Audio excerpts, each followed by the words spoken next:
Rewari today, खबरें जो सबसे पहले पहुंचाए आप तक। SSP global job consultancy of South Haryana. रोजगार दिलाए, बेरोजगारी भगाए। Launching job card cell. आज रेवाड़ी टुडे में हम आपको मिलवा रहे हैं वार्ड नंबर 18 से भाजपा की टिकट पर चुनाव लड़ रही पुष्पा मुदगिल से, जिससे बात कर रहे हैं एसएसपी टाइम्स के संपादक पवन कुमार।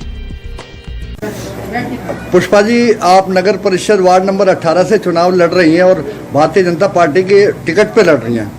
इससे पहले भी आपने नगर परिषद चुनाव इसी वार्ड से लड़े, तो अभी ये दूसरा चुनाव है जी मेरा। ये दूसरा? हाँ जी। अब की दफा ये हमारे पार्टी के नेताओं ने, बड़े नेताओं ने मेरे को इस काबिल समझा कि मेरे को ये पार्टी की टिकट दी, पार्टी का सिंबल दिया और इससे मेरे को बहुत ही फायदा होगा, मजबूती मिली है और मैं वार्ड की सभी परेशानियों को अपने तन मन धन से अपने उनको ठीक करूंगी और जो मोदी जी की योजनाएं हैं उनको मैं सब मतलब पूरे वार्ड के अंदर उनको सबको लगवाऊंगी और उनको योजनाओं को आगे बढ़ाऊंगी और पार्टी का नाम फिर आखिर ऐसा क्या कारण रहा कि आप पहले आपने 2000 में चुनाव लड़ा, फिर सीधा उसके बाद 2020 में फासला आखिर क्यों राजा? अगर आपने समाज सेवा ही करनी थी तो गैप क्यों आया? सेवा तो मैं करती रही हूँ, मैं पार्टी की एक बड़ी छोटी सी कार्यकर्ता हूँ और उसके तहत मैं सेवा तो मैं कर ही रही हूँ।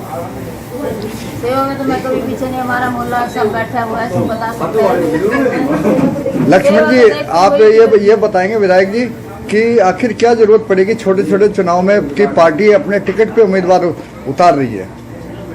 देखिए, ये समय का तगाजा है और भारतीय जनता पार्टी को मैं बधाई देना चाहूँगा कि छोटे चुनावों में भी सिंबल पे लड़ा रही है। पहली बार ऐसी हिम्मत और दूसरी पार्टी कर नहीं पाई, क्योंकि जिनका जनाधार खिसक गया वो सिंबल पर नहीं लड़ाते। हमारा तो जनाधार निरंतर बढ़ रहा है, इसलिए हम कमल के चुनाव चिन्ह पे सभी वार्ड मेंबर को और चेयरमैन को लड़ा रहे हैं।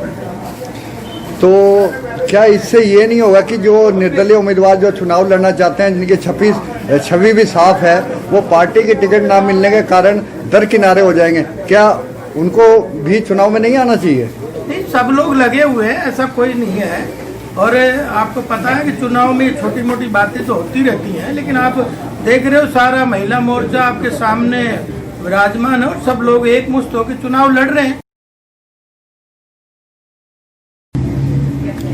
तो दीपा जी, आप बताएंगे कि मतलब चुनाव में कितना एक और बात बता दूं जो मुझे, क्योंकि मेरा नंबर काट रहा है ना, इधर जा रहा है। चलो आप भाई, एक तो हमारी देश में सरकार है, प्रदेश में सरकार है और इस बार रेवाड़ी में भी नगर पालिका में भी हमारी सरकार बनेगी।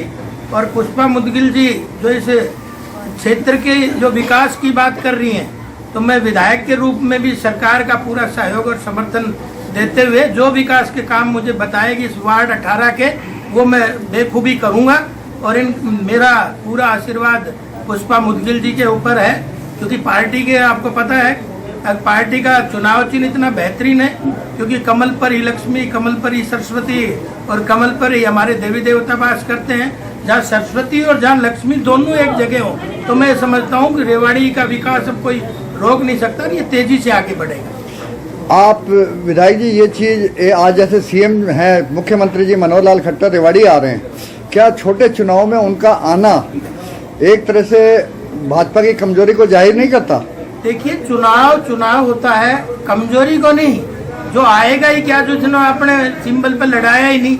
इसलिए मुख्यमंत्री जी कहते हैं कोई छोटा चुनाव नहीं होता, चुनाव की तरह लड़ा जाता है और हम तो सिंबल पे लड़ रहे हैं। इसलिए मुख्यमंत्री जी आ रहे हैं सबको आशीर्वाद देने के लिए और निरंतर अभी धारूहेड़ा में दे के आए हैं, अभी नारनौल गए हैं, उसके बाद रेवाड़ी में आएंगे और सभी वार्ड सदस्यों को और हमारे नगर चेयरमैन को पूनम यादव को भी आशीर्वाद दे के जाएंगे। इसलिए चुनाव कोई छोटा नहीं होता, चुनाव ही होता है। पुष्पा जी, जैसा कि आपका पूरा परिवार भारतीय जनता पार्टी का लगभग, मैं जब से देख रहा हूँ 25-30 साल से देख रहा हूँ, आप भाजपा में हैं, तो इस बार वोट आप भाजपा के अनुसार मांगेंगे या अपने निजी विकास के कारण मांगेंगे कि मैं ये कराऊंगी या पार्टी ये कराएगी? किसके आधार पे आप वोट मांग रहे हैं? मैं भारतीय जनता पार्टी की कि योजनाओं के जो उनकी जो उन्होंने अब तक पार्टी के लिए जनता के लिए जो सेवा कर रहे हैं उस आधार पर मांगूंगी मैं। मेरे तो वो तो जो मेरे संबंध है उनके तो है ही, लेकिन जो मैं भारतीय जनता पार्टी के आधार पर उनकी योजनाओं को, हालांकि थोड़ा सा आप बोलने में हिचकिचा रहे हैं, लेकिन आप दीपा भारद्वाज जी आपकी बात को पूरा कर सकते हैं कि किस आधार पे मांगेंगे। ये जी सबसे पहले तो मैं हमारी पार्टी के शीर्ष नेताओं का धन्यवाद करूंगी, क्योंकि वो अपने कहने और कथनी में अंतर नहीं रखते। उन्होंने बराबर जो कहा था वो करके दिखाया है। महिला का मान सम्मान होता आया है और होता रहेगा। उन्होंने 50% जो आरक्षण देकर महिलाओं को, आज 17 वार्ड में हमारी महिलाएं बहनें खड़ी है और चेयरमैन बहन भी हमारी महिला दिखा दिया है कि जो कहती है वो करती है। और वार्ड में सबसे पहली बात यह है कि अभी लक्ष्मण जी ने बताया, विधायक जी ने, कि चुनाव चिन्ह देखकर उन्होंने स्पष्ट कर दिया है कि भ्रष्टाचार को मिटाना है तो हमें कमल पर लड़ाना है। क्योंकि पहले हर बार पार्टी में यही होता आया है, चेयरमैन के जो इलेक्शन होते थे एक दूसरे को खरीदते थे। अब वो खरीदना बंद हो जाएगा और भ्रष्टाचार पूरी तरह बंद हो जाएगा और हमारा रेवाड़ी शहर विकास की ओर बढ़ेगा।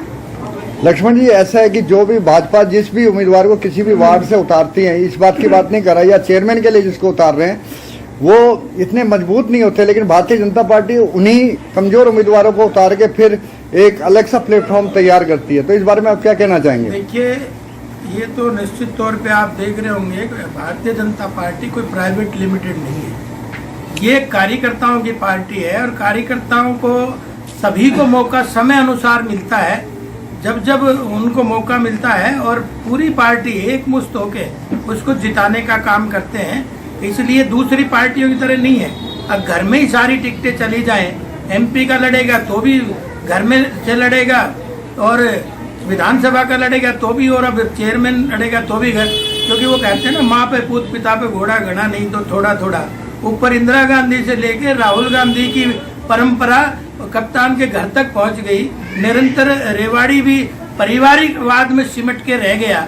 इसलिए भारतीय जनता पार्टी की ऐसी पार्टी है जो विभिन्न संप्रदाय और समुदायों से एक एक कार्यकर्ता ऐसा छन के आता है, और वो भारतीय जनता पार्टी के लिए, क्योंकि भारतीय जनता पार्टी कोई सत्ता का भूखा नहीं है कार्यकर्ता, वो तो भारत माता की जय के साथ खड़ा है। जहाँ भारत माता को आगे बढ़ाने का काम होगा वहाँ भारतीय जनता पार्टी का कार्यकर्ता खड़ा मिलेगा। पुष्पा जी, आप बताएंगे आपके चुनावी इस वार्ड के लिए चुनावी मुद्दे क्या क्या हैं? वो भी हमारी गली के अंदर जो भी कोई भी समस्या होगी उसको ठीक करेंगे। ऐसे तो भारतीय जनता पार्टी की सरकार है, कोई ऐसे कोई खास मुद्दे तो नहीं है। हमारा मैनिफेस्टो है, हम वो सारे हमारे मुद्दे हैं, और वार्ड वाइज अपने अपने अलग अलग मुद्दे हैं। हम सब मुद्दों पे चल रहे हैं। आपने देखा किसी ने घोषणा पत्र डिक्लेयर नहीं करा, भारतीय जनता पार्टी ने ही हमारा घोषणा पत्र हमने बनाया है, और वो डिक्लेयर कर रहे हैं कि हम ये करेंगे। क्योंकि हम तो लिखित में पब्लिक को वोट मांगते हैं कि हम ये करेंगे बन गए, तो इसलिए सारी चीजें ध्यान में है। और पुष्पा मुदगिल जी को मैं बधाई भी देना चाहूँगा, क्योंकि ये बरसों से इस वार्ड में रह रही हैं और इन वार्ड की सारी समस्याओं से भली भांति परिचित है, और उन सब समस्याओं को दूर करने का प्रयास करेंगे। और सरकार का आशीर्वाद पुष्पा मुदगिल के ऊपर है। धन्यवाद।